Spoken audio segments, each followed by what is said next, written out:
John 20, verse 19, it reads as this. Then the same day at evening, being the first day of the week, when the doors were locked, somebody say locked, the disciples were assembled for fear of the Jews. And Jesus came and stood in the midst of them and said, peace be with you. And when he had said this, he showed his hands and his side. Then his disciples were glad to see the Lord. So Jesus said to them again, peace to you. As the Father has sent me, I also send you. And when he had said this, he breathed on them and said, receive the Holy Spirit. If you forgive sins of any, they are forgiven them. But if you remain the sins of any, they are retained. Now Thomas, called Didymus, which is translated into the word twin, one of the 12, he was one of the 12, was not with them when Jesus came. He was not with them when Jesus came. The other disciples therefore said, we have seen the Lord. So he said to them, unless I see his hands and print of the nails, and I put my finger into the print of nails and put my hand in his side, I will not believe. And after 8 days, somebody say 8 days. 8 days, his disciples were again, somebody say again, inside, and Thomas was with them. Jesus came through the doors, being shut, and stood in the midst and said, peace to you. And then he said to Thomas, reach your fingers here and look at my hands. Reach your hand here and put it into my side. Do not be unbelieving, but believing. And Thomas answered it to him and said, my God and my Lord.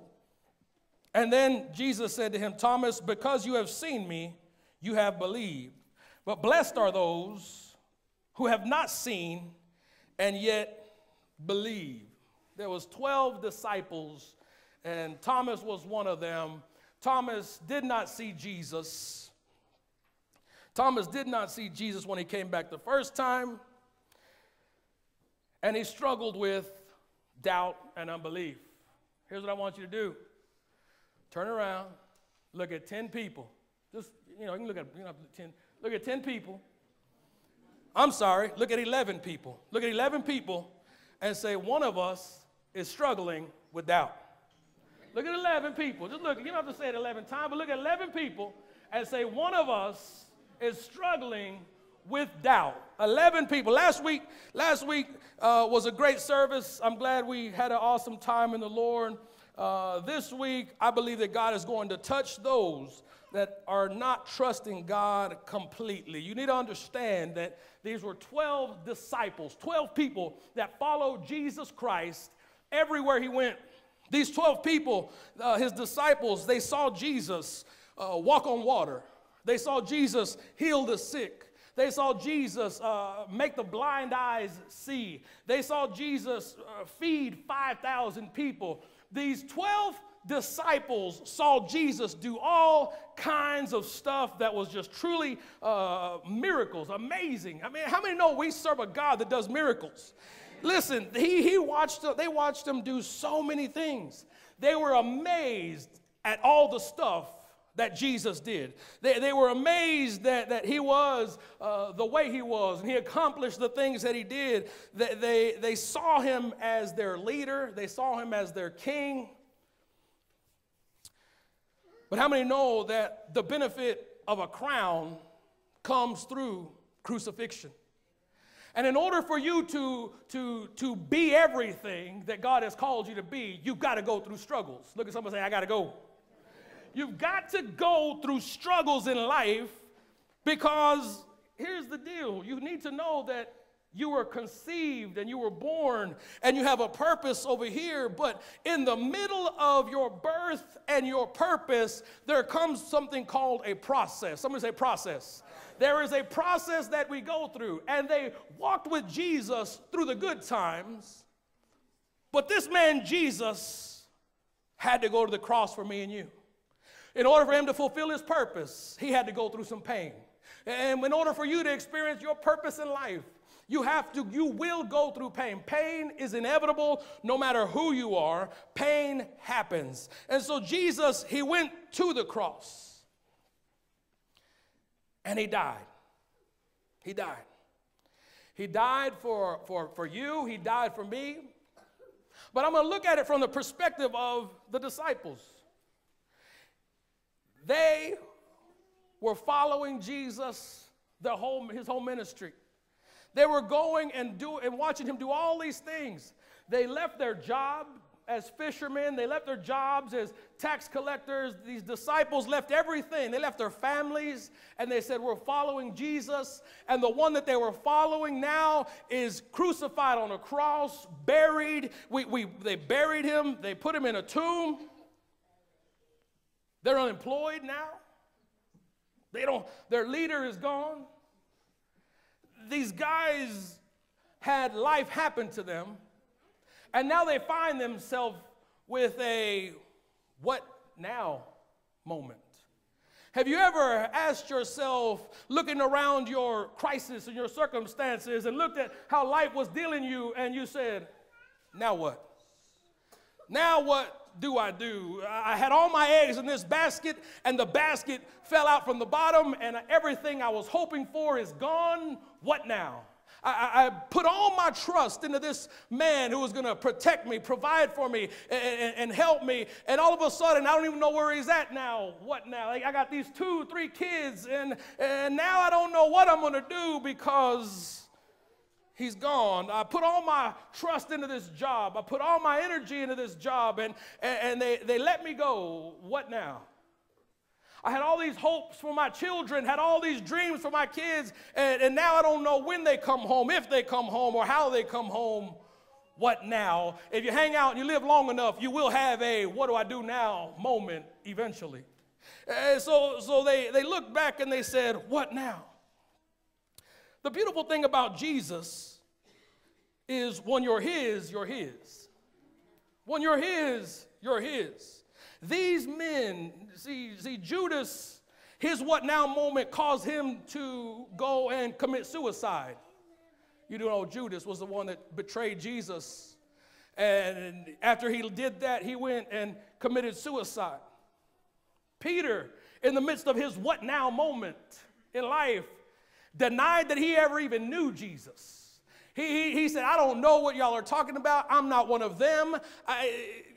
It's what you do when problems happen that determine who you are on the inside. Peter said, I don't even know this man Jesus that y'all are talking about.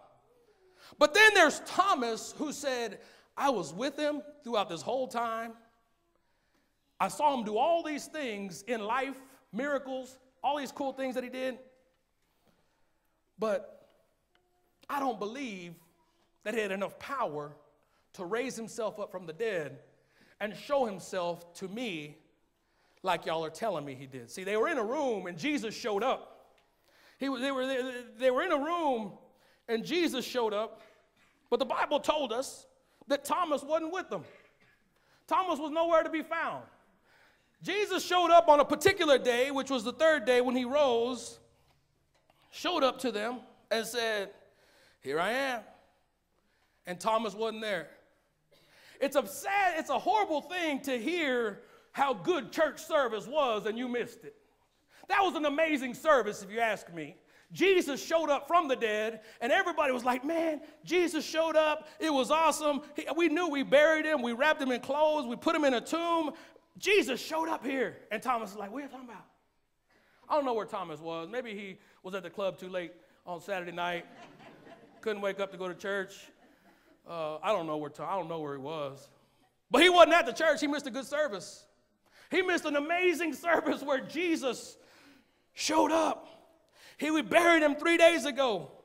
And Thomas, you never know when Jesus is going to show up for you at your point in time. You never know. That's why I don't like to miss church, because this could be my Sunday where God blesses me like never before. This could be the day where God rains down his spirit on my life and transforms my mind and exposes my purpose. I've been wondering where I'm going to go or what I'm going to do. And God, I just need you to give me direction. And I want you to know it could be any Sunday. It might even be this Sunday that God shows up. Thank God you didn't miss service today. Look at your neighbor and say, I'm glad you're here. I'm glad you're here. Thomas wasn't there. Thomas wasn't there. See, there's 12 disciples. 12 disciples. Y'all remember in elementary school I've used this illustration before. You remember in elementary school where you get the little paper and it's a picture of a living room and there's a chair, a couch, a TV, coffee table, a nice little rug, and then there's like an elephant, and it's like, what does not belong in this picture? Y'all remember those? What does not fit in this picture? What is wrong with this picture? Everything is great except for this one thing that sticks out. There was 12 disciples, but in the picture that we're reading, there was only 11 there because Thomas missed the service. Something wasn't right. Thomas shows up the next day, a little later. I like Thomas. He gets a bad rap. Everybody calls him Doubting Thomas. He gets a bad rap, but I think Thomas was real. I thank God for real people in the Bible. Thomas said, I want to see Jesus for myself. I heard he was here yesterday. You know what, guys? Maybe he was. But I want to see Jesus for myself. I heard that Jesus restores marriages, but I want to see Jesus for myself. I heard that Jesus, his favor is on everybody's life, but I want to see Jesus for myself. I heard that prosperity is raining down from heaven over people's life, but I want to see Jesus for myself. I heard that Jesus broke their addiction off of crack. I heard that Jesus broke their addiction off of weed. But I want to see Jesus for myself. I heard that Jesus restored their marriage, and I know that they were bad off and broke and busted, and I heard that he was capable of doing it, but I want to see Jesus for myself. Is there anybody in the building that has ever said, I want to see Jesus for myself? I see everybody getting blessed. I see everybody getting healed. I see everybody discovering their purpose, but I want to see Jesus for myself. I look at Thomas and I relate with Thomas because I look over my life and see how people are going by and getting theirs and getting blessed and experiencing God's purpose in their life. And I remember sitting back sometimes going, God, when is it my time? When is it my turn? I want to experience you for myself. I need to see it for myself. Have you ever said to yourself, why can't I experience the Jesus and the blessings that I keep on hearing people talk about, that I keep on reading about? Why can't I experience it for myself? He said, only one disciple was missing, Thomas. One disciple was missing. But I thank God for Jesus. See, we read in the text that 8 days, I had you repeat, 8 days later, and after 8 days, his disciples were there again. After 8 days, his disciples were there again. Let me ask you a question. How many in here, if you could ask God for a do-over in certain areas of your life, you'd ask God for a do-over? In numerology in the scriptures, the number 8 represents new beginnings. Number 7 is perfect or complete. There's 7 days in a week. And then after 7 days, it starts over again. The number 8 in the Bible is new beginnings. 8 days after he showed himself to his disciples, and after he left, Thomas showed up and said, I want to see him. I want to put my fingers in his hands and my hand in his side. 8 days. We serve a God of the do-over. We serve a God who will show up again. See, they refer to this dude as Doubting Thomas, but in the scriptures we see that he was with Jesus all the time. But one doubt, one mistake, one fall, and now this dude has been labeled for 2,000 years. Have you ever been labeled by your mistakes? Have you ever been labeled by some of the inconsistencies of your life?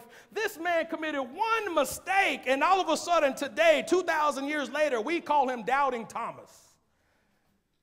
I thank God for not knowing me by my mistakes. I thank God for not knowing us by what we've done or how many times we've done it. We serve a God who knows you for your purpose. God knows who you really are on the inside. God sees you. God never labels you. I thank God for that. You know, the Bible says before he formed you in your mother's womb, he knew you. See, Thomas said, if I don't feel the nail hole, I got to feel the nail holes in his hand. He said that after Jesus left, right? Jesus came, He exposed himself and showed himself to his disciples. He left. Thomas came and said, I won't believe unless I see.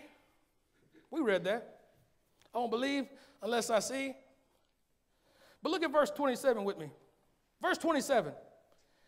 Then Jesus said to Thomas, reach your fingers here and look at my hands. Reach your hand here and put it in my side. Wait a minute. Jesus is quoting Thomas when Thomas thought Jesus wasn't even there. I came to tell somebody, even though you don't see Jesus, he's still there. Thomas thought, hey, Jesus ain't here, so I'm going to say I don't believe him. But check this out. Jesus was there the whole time. And I want somebody to know this with me today, is that you might not see Jesus, but Jesus still sees you. You might not see Jesus working in your situation or in your crisis, but he ain't never forgot about you. Look over all your life, and how many times we've forgotten about Jesus, but Jesus ain't never forgot about us. And even though it seems like you don't see Jesus, I came to tell somebody he's there. Jesus re-quoted Thomas. He said, Thomas, look here. Put your hands here. Put your fingers in my hand. I want you to know that God, his name is Emmanuel. The word Emmanuel means God with us. God is God, and God is with us at all times. God can turn you around in a club. He can touch you in a place where no matter where you are, God can still touch you. A stranger's bedroom, God will get you up and say, what did we just do? And who are you? And why am I here? God can turn you around on a bar stool and say, man, I don't have nothing in common with these fools. Nothing. But I'm still rolling with them. God can touch you, and no matter where you are in life, God can touch you. God is with you. God never turns his back on you. You can never go so far that he can't see you. You can never stray so far away that his arm is too short that he can't save you. God is with you. God is always with you. See, here's what gets me, though. God said, hey, Thomas, here I am again. That's what I love about God. He always gives us second chances. Even when we doubt God, he loves us so much to show up again to show us that he loves us. Even though it seemed like things weren't working out. See, he didn't have to come back. 11 of them saw him, but he loved Thomas. He loved Thomas too. And I came to tell somebody today that God hadn't forgot about you. God showed up one more time for one person so they could see him and experience him.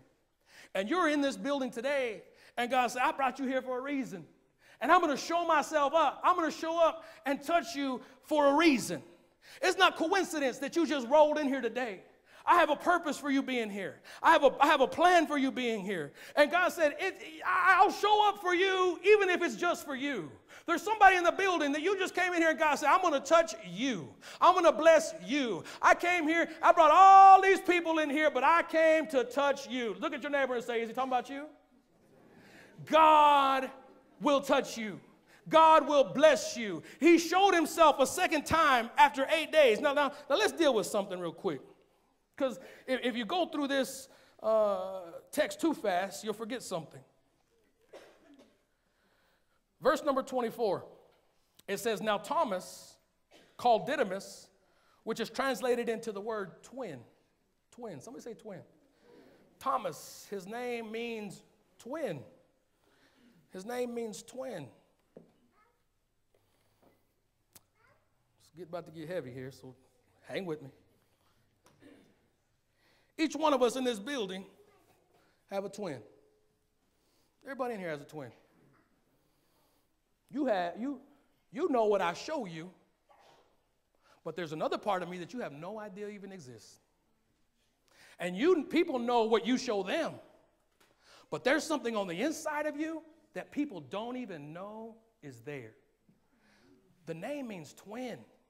We all got little Thomas on the inside where we doubt, but we also have the same Thomas on the inside that says, this is who I'll show you I am. I'll smile at you at church. I'll sing songs next to you at church. I'll lift my hands at church. You come up to me and say, how you doing? I'm blessed, thank God I'm blessed. But on the inside, I'm broken.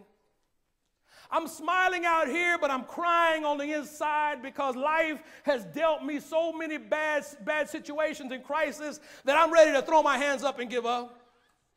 I know scriptures, but I also know that life has been hitting me so hard that I'm ready to quit. We all have a twin on the inside of us. I know that I'll tell you that I'll post a picture of me and my husband on Facebook, all cheek to cheek and, selfie together. I'll do that, but on the inside, I can't stand his butt.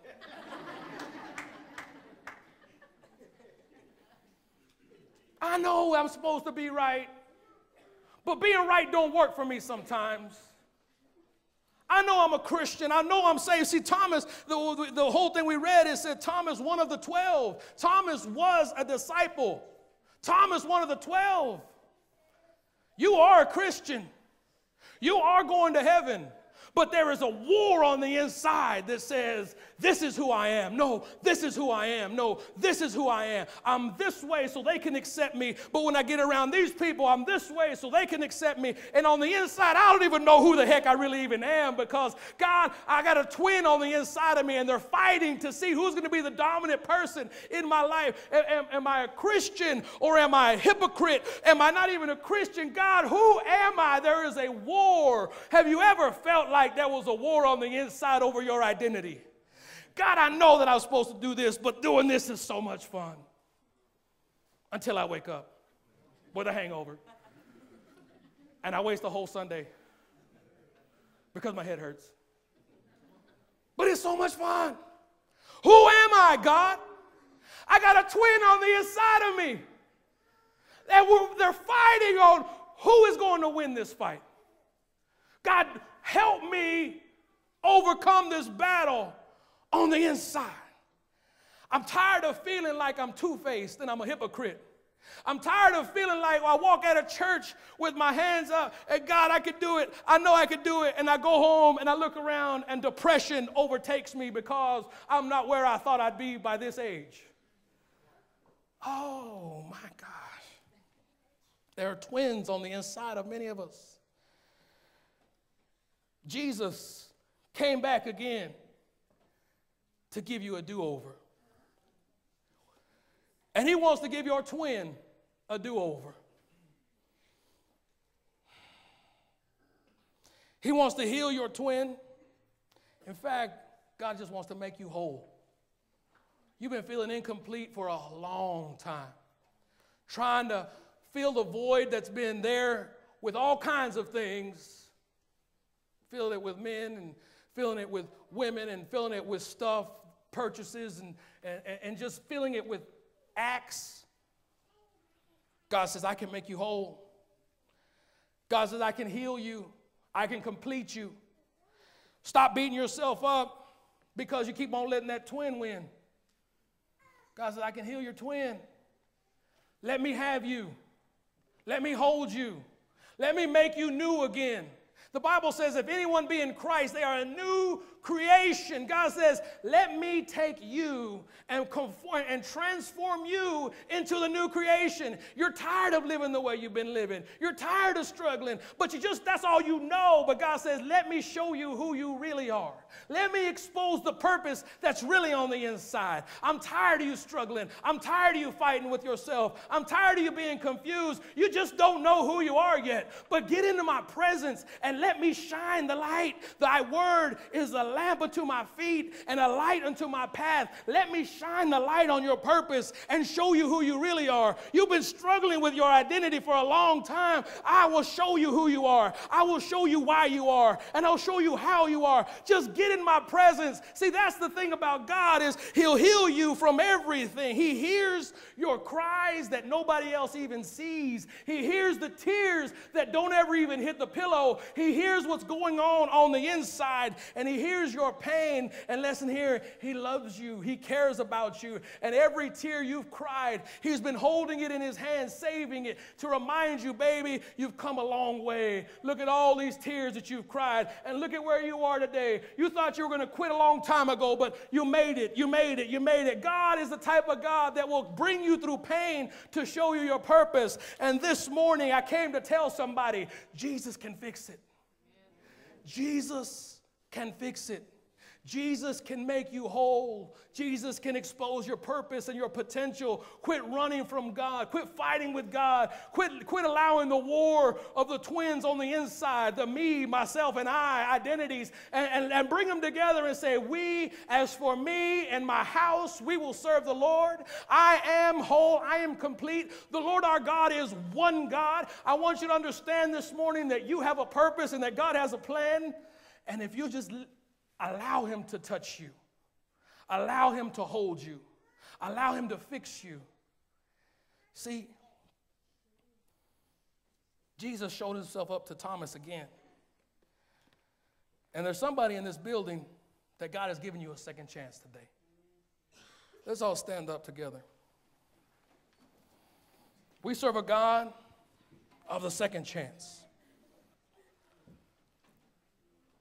I'm going to pray to God that he remove the doubt away from you, but that he tell you, I'm giving you another chance today. A chance to discover who you really are. A chance to discover your purpose. A chance to discover how you are. This morning is your chance to know who you are. God is going to shine a light on your purpose today.